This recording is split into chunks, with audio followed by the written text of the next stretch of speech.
grand témoin de cette journée sur ce site d'Eterénal, grand par la taille, mais grand aussi par la notoriété. Stéphane Le Foll, bonjour. Bonjour. Je rappelle que vous êtes le ministre de l'Agriculture, de l'Agroalimentaire et de la Forêt. Stéphane Le Foll, là vous venez à grandes enjambées de faire le tour d'Eterénal. Qu'est-ce que vous retenez là, de votre visite? Bon, d'abord, moi je retiens des souvenirs puisque j'ai participé aux premières Terrénales. C'était il y a 5 ans? Il y a 5 ans, 2010. Et je suis heureux d'être là aujourd'hui avec Marie-Hélène Aubert, qui était à l'époque avec Michel Griffon, qui est là aussi, travailler sur l'agriculture écologiquement intensive. Bon, quelle est l'impression? Moi, c'est exactement ce que je dis et que je souhaite répéter.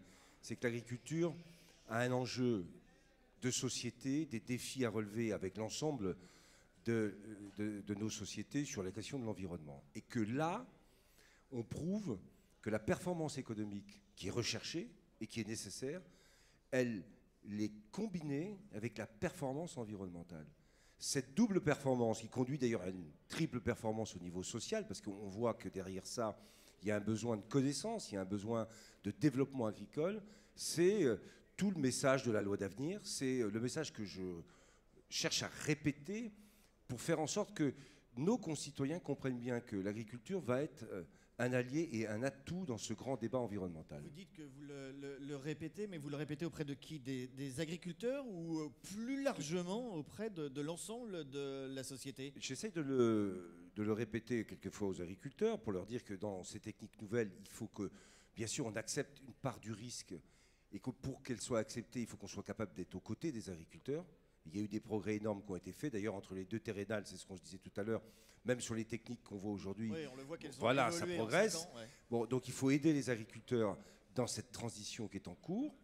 Et en même temps, il faut parler à la société. C'est pour ça que c'est très important, ces Terrénales, c'est qu'elles sont transparentes, elles sont ouvertes, que les gens comprennent bien que dans l'agriculture, il y a toute cette potentialité environnementale. Ils ne le regardent pas tout le temps comme souvent ils le font avec un doigt accusateur, mais qu'ils le regardent maintenant comme un atout de cette capacité qu'on va avoir tous à mettre en œuvre, c'est-à-dire répondre aux grands défis environnementaux. Est-ce que l'un des grands défis aussi, c'est que vous êtes convaincus, beaucoup d'agriculteurs, de coopératives comme Terrena sont convaincus que cette nouvelle voie de l'agriculture écologiquement intensive ou l'agroécologie, appelons-la comme on veut, c'est la seule voie possible. Mais le plus important peut-être pour vous, et notamment en tant que ministre, c'est d'aller convaincre les petits copains européens qui ne sont pas forcément tous convaincus que c'est la voie du futur. Ouais.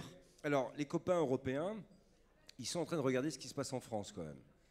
Et les copains européens, ils vont être au cœur du débat de la COP 21.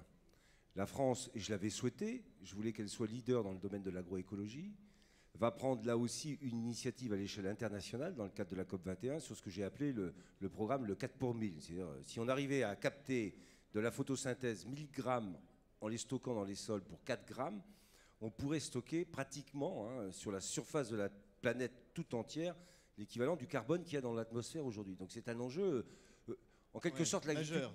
Majeur. L'agriculture va s'adresser à la société en disant votre carbone ou votre problème, eh bien ça nous intéresse. Parce que derrière le carbone stocké, il y a de la matière organique. Derrière la matière organique, il y a des sols, une qualité des sols et une capacité à avoir des rendements plus élevés. Donc on est bien dans ce choix-là. Et la France, là, avec cette initiative, avec l'organisation de la COP 21, avec ce qu'on est en train de mettre en place, avec surtout des coopératives et des entreprises et des agriculteurs qui derrière enclenchent le processus, on est en voie de gagner ce pari de leadership, avec derrière à la fois la présence et la place de la France, puis derrière aussi des enjeux économiques, parce qu'on le voit, derrière tout ça il y a des technologies, derrière tout ça il y a des services à rendre, derrière tout ça il y a de l'ingénierie, derrière tout ça il y a de l'emploi, derrière tout ça il y a de la valeur ajoutée. C'est ça qui est important. Une dernière question, Stéphane Le Foll, après on vous libère. L'un des freins au développement de l'agriculture écologiquement intensive, c'est peut-être aujourd'hui encore le coût des installations, par exemple. Oui. Qu'est-ce que vous faites, vous, qu'est-ce que fait l'État, qu'est-ce que vous faites, vous, au sein de votre ministère, pour justement soulever ces freins qui peuvent être des... Alors l'installation, il y a plusieurs freins à l'installation. Il y a le problème du capital investi. qui est de plus en plus important. Et oui, au fur et à mesure qu'on met de la technologie, au fur et à mesure qu'on met de la technique. C'est de plus en plus cher. Oui, et puis la taille des exploitations joue aussi. Donc ça, c'est le premier point, ça c'est un frein. Le deuxième, c'est à partir de là l'accès au foncier et la concurrence qu'il y a sur le foncier, en particulier dans un pays comme le nôtre. Consommation de terres agricoles, urbanisation. Bon, deuxième frein. Et le troisième, bien sûr, c'est lié à l'attractivité du secteur, à la volonté que les jeunes ont de vouloir s'engager dans l'agriculture. Ça, c'est les politiques liées à ce qu'on a appelé toute la politique de l'installation, la formation et l'attractivité liée à tout ce qui se passe. Parce que je pense que ça intéresse des jeunes. Et il y aura de plus en plus de jeunes d'autres secteurs qui viendront dans le secteur agricole. C'est en tout cas le pari qu'on doit faire. Deux, il y a toute la politique d'aide qu'il faut mettre en place à l'installation. C'est les stratégies liées à toutes les DGA, à l'aide à l'hectare qu'on a mis en place avec la PAC, premier et deuxième pilier, l'implication maintenant des régions. Tout ça, ça doit faciliter et aider l'installation. Puis la troisième stratégie, mais là elle est plus difficile à mettre en œuvre et surtout à mesurer, c'est faire le pari que l'agriculture de demain aura besoin d'organisations mais de plus en plus collectives. C'est-à-dire qu'il faut qu'une part de ce qu'est l'investissement et du capital qui est investi soit partagé. On garde des agriculteurs, mais on partage et on mutualise une partie du capital.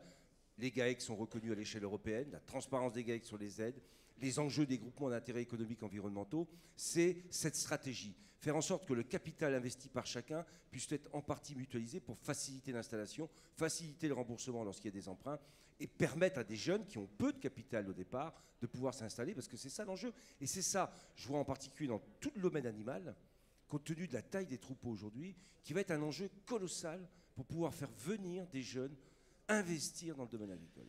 Les jeunes, la formation, on n'a pas le temps d'en parler, mais je crois que vous allez les voir là tout de suite, vous allez remettre une oui, médaille il dans un paraît qu'il y a eu un concours avec des vainqueurs. Ah, c'est bien ça. Mais il y a aussi des vaincus. Mais on vous les saluerez quand même de notre part. On les saluera tous. Hein, merci voilà. Stéphane Le Foll d'être passé sur le plateau des Terrenales 2015. Merci.